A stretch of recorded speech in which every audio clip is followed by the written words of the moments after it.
We're on 3.4, example 4. 3.1, example 4. So this one is telling us that, well, we're given a couple of limits here. And ideally, you've read the stuff above this, the existence of limits and those three things there, and the rules for limits. So we'll use these rules as we go through these examples. So for example 4, we're trying to find the limit as x approaches 3. Or actually, we're told that this limit is equal to 2, and we're told that the limit as x approaches 3 of g of x is equal to minus 4. So again, notice here, we don't know what these functions are. All we know is what the limits of the functions are. This is where all these properties of limits are going to come in, the rules for limits right above this, and also in the textbook. So on part A, we're asked to find the limit as x approaches 3 of f of x plus 4 g of x. Again, we do not know what these functions are. All we know is what their limits are as x approaches 3. So if we look at the rules for limits, what we'll notice is that if we've got the sum of two functions and we're trying to find the limit of the sum, check rule 2 there, and you'll see that what we can do is sort of split this up as two separate limits. So we can write this as the limit as x approaches 3 of f of x plus the limit as x approaches 3 of 4 g of x. And we can do this again because this is rule 2 that we're using here. So check and see what rule 2 says. That's what allows us to do this. Now if you check further, look at limit or rule number 1. You've got a constant times a function. What you can do is take that constant and bring it out. So we can actually rewrite this further as the limit as x approaches 3 of f of x plus 4 times the limit as x approaches 3 of g of x. And the reason we can do that, well, we can move that 4 out of there. Again, this is because of rule number 1. Rule number 1 allows us to take the constant out. Okay, now notice what we've got here. We're asked to find this whole thing. This is part of it, that's part of it, but we know what those are. That was given to us. So the limit as x approaches 3 of f of x is 2. We can just replace that with a 2. Then we've got a 4 here. And the limit as x approaches 3 of g of x is negative 4. So all we have to do, 2, this is going to be minus 16. So 2 minus 16 is equal to minus 14. So that's the limit. For part B, we're going to go ahead and do this one a little bit faster just to show you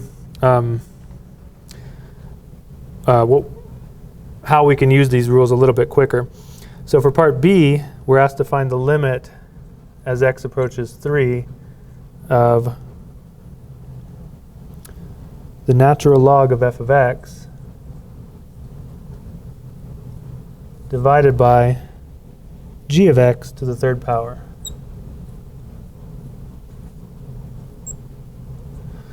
So really what this is a composition of functions, the natural log of another function.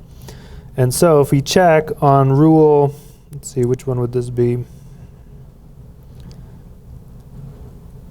Rule 9 is the one that allows us to just basically take that natural log out.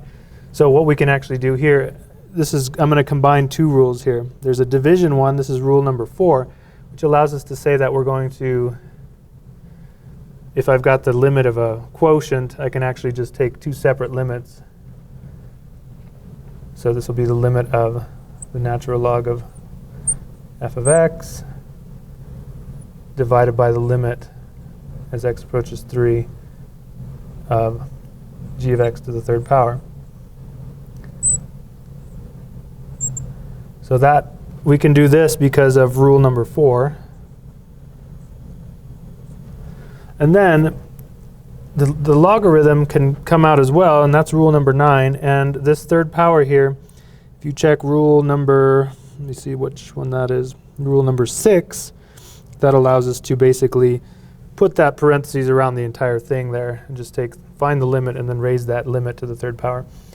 So we can say this is the same as the natural log of the limit as x approaches 3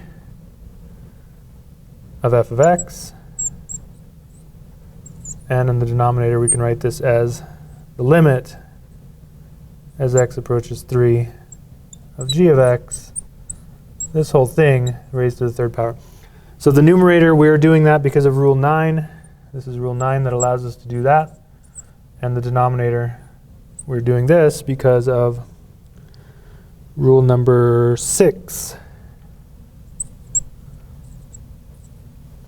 So again, we know what that is. So what we're going to get for our final answer here is the natural log of what is that? Well, again, we were told that that limit is itself 2. So we're going to replace that with 2. So we're going to get the natural log of 2 divided by, and now here, again, we were told what that quantity is. The limit as x approaches 3 of g of x is 4, so, or negative 4. We can replace this whole thing with negative 4 and then raise that to the third power. So negative 4 to the third power. Natural log of 2 just stays as is. Negative 4 times negative 4 is positive 16. Multiplied by another negative 4 gets negative 64. So there's our final answer for this limit. So again, the deal here is we want to get familiar with these rules. Basically, it pretty much allows us to, if you want to think of it as sort of distributing a limit, we can do that. We can do that in quotients. We can do it with products. We can do it with compositions, functions raised to powers, natural log, pretty much anything that we can think of, we can do this. So we'll definitely have more practice with this on the examples to come.